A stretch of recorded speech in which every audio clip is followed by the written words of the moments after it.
何それ。魔力は一切感じなかったから魔道具の類ではない。ならば一体どんな原理で魔力を使わずどうやって一瞬で変身を。というかなぜ爆発したの。The Red Ranger becomes adventure in another world. Yo. Yo, this is the dumbest, craziest, stupidest, funnest show of the season so far. Just describing this show is like, it's insane. So essentially the Red Power Ranger, a Red Ranger, is fighting the most evil of evil bad guys ever, and essentially he gives up his ultimate power and he like loses, and he's like falling to the abyss, and he ends up hitting his head while waking up in another world. It's hard to know if he was reincarnated, if he was transported, if he was summoned. Doesn't really cover that, but he wakes up in another world. And in this other world, it's a world of knights and sorcery and dragons and monsters and magic and whatever.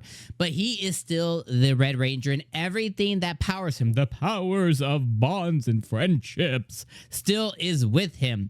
And he uses his secret band-aid to transform. And it's just insanity. He spends about 6 months in this other world. You know, he spends the first couple of months trying to figure out how to get back home.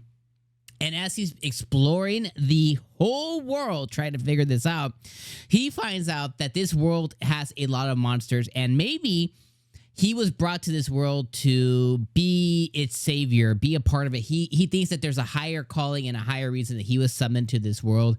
And he, little by little, is doing his part to figure that out. So he becomes an adventurer and eventually meets this girl named 𝐒𝐻𝐻𝐼RA. And 𝐒𝐻𝐼RA is the daughter of the top sorcerer of the world, essentially, before. And her main mission in life is to try and get her position back, as at one point in life, her father held the position and was beaten out by somebody else. And based on that, they got kicked out of the kingdom because there's a new top dog when it comes to sorcery. So by happenstance of the world, they meet each other, and he comes to accept the mission through, adventuring. And through the power of bonds, they go in together and they decide to form a party at the end of the episode, to where she will now try and study what the hell powers this dude, will still try to find out how to send him back to his world and get her position back as the top sorceress in the land once again. Everything in between the episode was just wild. I love the fact that as he transforms, there's explosions behind him. I love that those explosions are actually real the whole time. Just like if you ever watched the episode of Power Rangers, they're like, it's morphin' time, and they all transform behind them. It's just like, poof. Like there's explosions for no reason, and nobody can explain them. And you always think like, oh, maybe that's just kind of like, it's there to sell the transformation. No, it's weird. It's real. And those explosions actually send this 𝐒𝐻𝐼RA girl, because she was standing behind him when he transformed. It sends her, it sends her it explodes on her, and she's like, "What the hell? Don't be transforming around people." And then he goes and hits people like bah, and then suddenly they just explode. And then the monsters that he deals with explode after he defeats them. So just like time and time again, as he's going through, she's watching everything that's happening, and she was like, why is his bracelet speaking? Why is the gun speaking? How did we suddenly land in this Zord, in this big ass Zord? She's like, why am I here? How am I here? And how did he summon all 5 Zords together? And it's the power of bond that he pulls out a bond band-aid and like powers it up. It's just insanity. And it's just so, I was dying of laughter.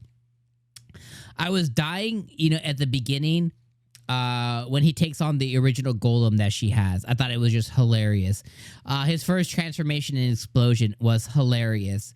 The fact that everything's centered around his gun is like engagement shot, power of love shot, soon to be marriage shot, just the stupidest shit ever.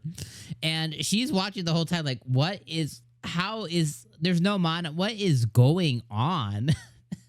And he just is so over the top of just like, it's the power of bonds. She's like, I don't know what that means. It's just so. This was such a delight. It was so funny. Like, legitimately, it was just freaking ass hilarious. This was just such a fun show. And it's just so stupid. Like, I'm sure, like you probably, like me and a lot of kids, depending on how old you are, if you're a 90s kid, if, I was born in the end of the 80s, but, I was a 90s kid, and if you're a 90s kid, you love Power Rangers. Of like everybody else, I fell out of love with Power Rangers. Probably by like I don't even know what it is. Like after they got like the stars on their head, I don't remember which season that was, but it was like after the original Power Rangers and there was like a few others, like I kind of fell off of it. But I've come back, before to watch, anything that involves our boy Tommy and stuff, But like most 90s kids, you have a love for the Rangers. And there was another anime a couple of years ago that also dealt with the Rangers, but it was all about romance with like Ranger people and stuff. And it was like a villain and a Ranger guy or a girl and a guy falling in love. No, it was a pretty good show. It wasn't like the best ever, but it was pretty good. This is just such a silly concept because it's not a Ranger show. It's a Ranger being isekai. And I just think that's just so... It's just so silly and so cool. So yeah, Red Ranger becomes Adventure into the World. This was like a 9 out of 10 for me. I was laughing so much. And when it comes to these silly shows, when it comes to these shows that are like isekai, fantasy, comedy, is it engaging? Am I engaged in it? Am I watching it? Am I like engaged? Am I entertained? Is it entertaining? And is what they're going for like, is it fun? You know what I mean? Is it a fun concept? Is it fun? Did I have fun watching it? And all of those things, it ticked all those boxes. Now, I don't know if it has staying power. I don't know if the tropisticness of it, like the trope of the Red Ranger in another world, I don't know if it's going to get old. And if it does, that my entertainment, all those things can wane and it can go down. And it could be a show I end up dropping. But episode 1, I thought was really, really good. So I'm excited. I'm really excited to hear you guys' comments. I want to see if it's divisive, I want to see if it's, a lot of people are like, I hated it. I loved it. I want to see if anyone's even giving it a chance. But I was happy to cover this one. I just kind of was like, you know what? This was on my considering list. This was on my maybe list. And I was like, F it. I have a little bit of free time this afternoon. Let me just watch it. Let me just see, if it's something I want to cover or not on the channel. And I was like, this was so funny. So anyways, Red Ranger becomes an adventure into the world. Top notch. Can't wait to see your guys' thoughts on it in the comments below. I'll see you guys. Maybe I'll see you guys for episode 2. I don't know if I'll keep covering. It just depends on how this video does. So I may or may not see you guys in the next episode. But regardless, have a great one, guys. I'll see you on another video. Peace out.